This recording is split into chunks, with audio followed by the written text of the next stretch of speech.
ക്രൂശിൽ കണ്ടു ഞാൻ നിൻ സ്നേഹത്തെ, ആഴമാർന്ന നിൻ മഹാത്യാഗത്തെ. പകരം എന്തു നൽകും ഞാനിനി, ഹൃദയം പൂർണ്ണമായി നൽകുന്നു നാഥന.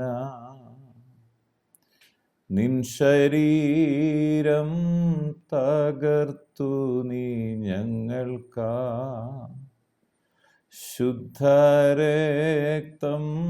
ചീന്തി നീ ഞങ്ങൾക്കാ.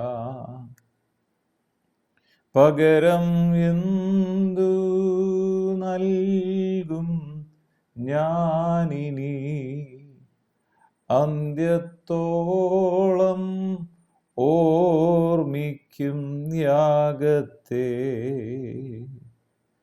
ആടിപ്പിണരിൽ കണ്ടു നിൻ സ്നേഹത്തെ,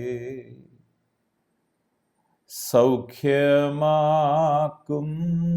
യേശുവിൻ ശക്തിയെ. പകരം എന്തു നൽകും ഞാനിനി, എന്നാരോഗ്യം നൽകുന്നു നാഥന. ക്രൂശിൽ കണ്ടു ഞാൻ നിൻ സ്നേഹത്തെ, ആഴമാർന്ന നിൻ മഹാത്യാഗത്തെ.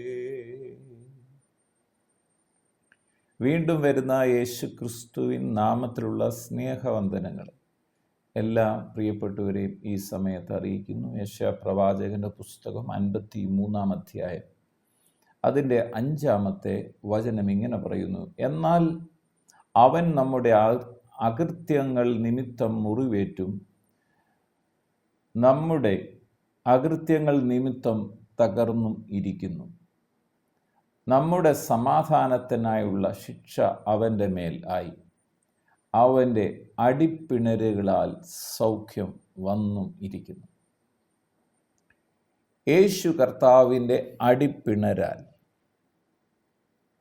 നീ വചനം കേട്ടുകൊണ്ടിരിക്കുന്ന, യേശു ക്രിസ്തുവിൽ വിശ്വസിക്കുന്ന, യേശു ക്രിസ്തുവിൻ്റെ ക്രൂശുമരണം ഉയർത്തെഴുന്നേൽപ്പിൽ വിശ്വസിക്കുന്ന നിങ്ങൾക്ക് സൗഖ്യം അത് വന്നിരിക്കുന്നു എന്നാണ് വചനം പറയുന്നത്.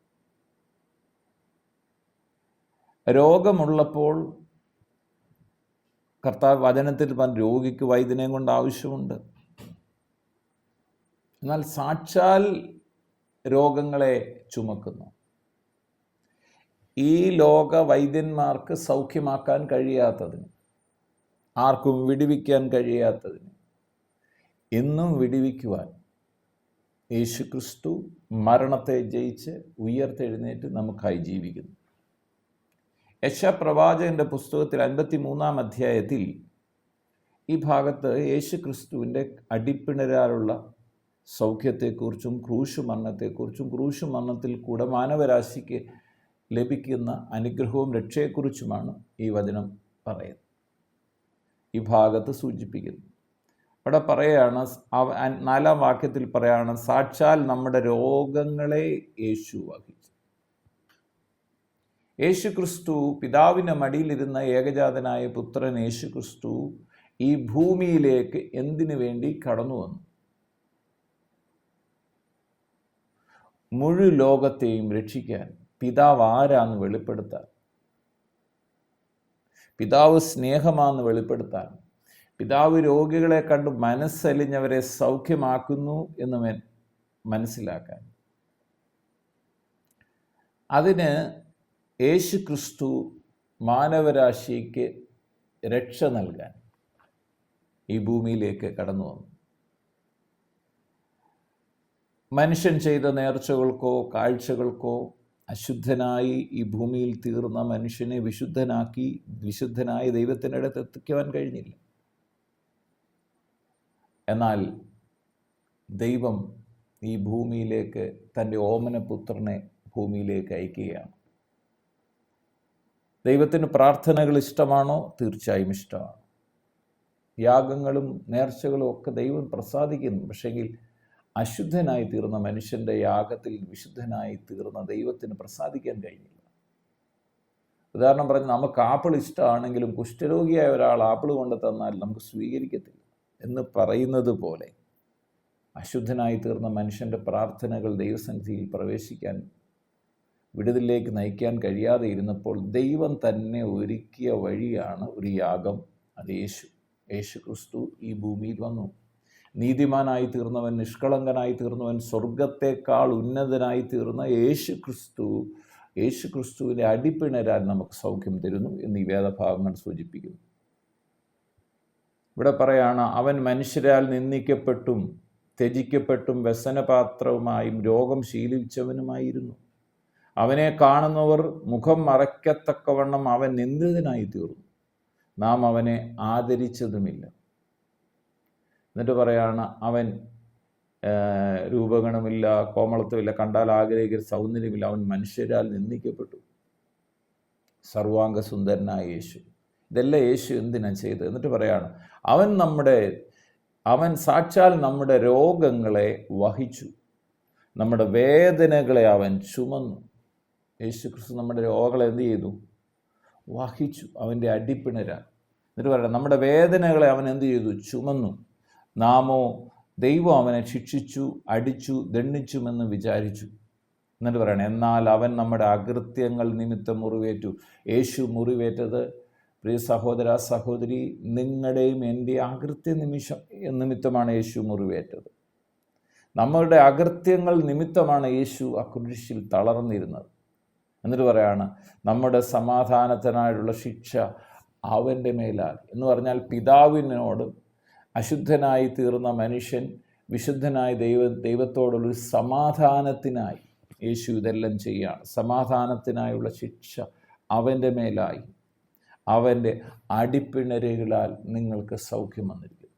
ഇന്ന് നിങ്ങൾ അത് വിശ്വസിച്ച് ഏറ്റെടുക്കാൻ തയ്യാറായാൽ, യേശു എനിക്ക് വേണ്ടിയ കാൽവരിയിൽ മരിച്ചതെന്നും യേശു ക്രിസ്തുവിൻ്റെ കാൽവർ ക്രൂശി മരണം എൻ്റെ പാപങ്ങൾ പോക്കി എന്നെ ദൈവത്തോട് സമാധാനം വരുത്തിയെന്നും എനിക്ക് ധൈര്യത്തോടെ ദൈവസന്നിധി ചെല്ലാമെന്നുള്ള പ്രാഗൽഭ്യത്തോടെ നിൽക്കാൻ ദൈവം നമുക്ക് അവകാശവും അവസരവും തന്നു.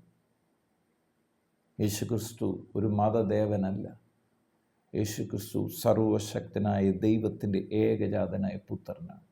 യേശുവിൽ ഇന്ന് ഈ വചനം കേട്ടുകൊണ്ടിരിക്കുമ്പോൾ നിങ്ങൾ വിശ്വസിക്കാൻ തയ്യാറായാൽ നിങ്ങൾ മാത്രമല്ല, നിങ്ങളുടെ കുടുംബവും കൂടെ രക്ഷ പ്രാപിക്കും. അപ്പോൾ തന്നെ ഒരു കാര്യം മറന്നു പോകരുത്, നിങ്ങളിന്ന് രോഗത്തോടു കൂടെയായി ഇന്ന് കേൾക്കുന്നെങ്കിൽ, നമ്മളെ രോഗങ്ങളെ യേശു വഹിച്ചു, നമ്മുടെ വേദനകളെ അവൻ ചുമന്നു. അതുകൊണ്ട് നിങ്ങൾ ഇനി ചുമക്കണ്ട. അവൻ എന്നിട്ട് പറയണം, അവൻ്റെ അടിപ്പിണരാൽ സമാധാനത്തിന് രക്ഷ അവൻ്റെ മേലായി. അവൻ്റെ അടിപ്പിണരാൽ നമുക്ക് സൗഖ്യം വന്നിരിക്കുന്നു. എന്നൊന്ന് വിശ്വസിക്കാം. യേശുക്രിസ്തു ഈ ഭൂമിയിലായിരുന്നപ്പോൾ ഇങ്ങനെ പ്രകാരം പറഞ്ഞു, വിശ്വസിക്കുന്നവർ രോഗിയുടെ മേൽ കൈവച്ചാൽ അവർക്ക് സൗഖ്യം വരും. നമ്മുടെ പ്രവൃത്തി കൊണ്ടല്ല, അവൻ നമ്മുടെ അകൃത്യങ്ങളെ ഏറ്റെടുത്തു, നമ്മുടെ രോഗങ്ങളെ ചുമന്നു. അതുകൊണ്ട് ഇന്ന് വിശ്വാസത്തോടെ നിന്നെ കേൾക്കുന്ന രോഗികൾ നിങ്ങളുടെ രോഗസ്ഥലത്ത്, നിങ്ങളുടെ ശരീരത്തിൽ ഒന്ന് കൈവിശ്വാസത്തോടെ വെച്ചാട്ടെ. പ്രാർത്ഥിക്കാം. പിതാവേ, പ്രാർത്ഥിക്കുന്നു യേശുക്രിസ്തുവിൻ നാമത്തിൽ ഇന്ന് വചനം കേൾക്കുന്നവർ ഓരോ പ്രിയപ്പെട്ടവർക്ക് വേണ്ടിയും പ്രാർത്ഥിക്കുമ്പോൾ, കർത്താവ് ഇവരുടെ രോഗങ്ങൾ വഹിച്ചുവെന്നും കർത്താവ് ഇവരുടെ വേദനകളെ ചുമന്നുവെന്നും അതിനായി യേശു ശിക്ഷിക്കപ്പെട്ടുവെന്നും അവൻ്റെ അടിപ്പിണരാൽ അവൻ്റെ മുറിവേൽപ്പിനാൽ ഇന്ന് സൗഖ്യം ഇവരുടെ അവകാശമാണ്. യേശുവിൽ വിശ്വസിക്കുന്ന ഇവരുടെ അവകാശമാണ്. തിരിച്ചറിയാൻ ഹൃദയ കണ്ണുകളെ തുറക്കുകയും കർത്താവ് ഇവർക്ക് സൗഖ്യം നൽകുകയും ചെയ്യണം. ഇപ്പോൾ തന്നെ യേശുവിൻ്റെ അടിപ്പിണരാൽ രോഗബന്ധനങ്ങൾ അഴിയട്ടെ, പിശാചിൻ്റെ പ്രവൃത്തികൾ അഴിഞ്ഞു മാറട്ടെ. കർത്താവിൻ്റെ മഹത്വം ഓരോ വ്യക്തി ജീവിതങ്ങളും വ്യാപരിക്കട്ടെ. പ്രാർത്ഥിച്ച് അനുഗ്രഹിക്കും. സകല മഹത്വം അർക്കപ്പെട്ട കുഞ്ഞാട് യേശു ക്രിസ്തുവിൻ പൊന്നുനാമത്തിൽ പിതാവേ, ആമേൻ. അടിപ്പിണരിൽ കണ്ടു നിൻ സ്നേഹത്തെ, സൗഖ്യമാക്കും യേശുവിൻ ശക്തിയെ പകരം എന്തു നൽകും ഞാനിനി? എന്നാരോഗ്യം നൽകുന്നു നാഥനാ. ക്രൂശിൽ കണ്ടു ഞാൻ നിൻ സ്നേഹത്തെ, ആഴമാർന്ന നിൻ മഹത്യാഗത്തെ.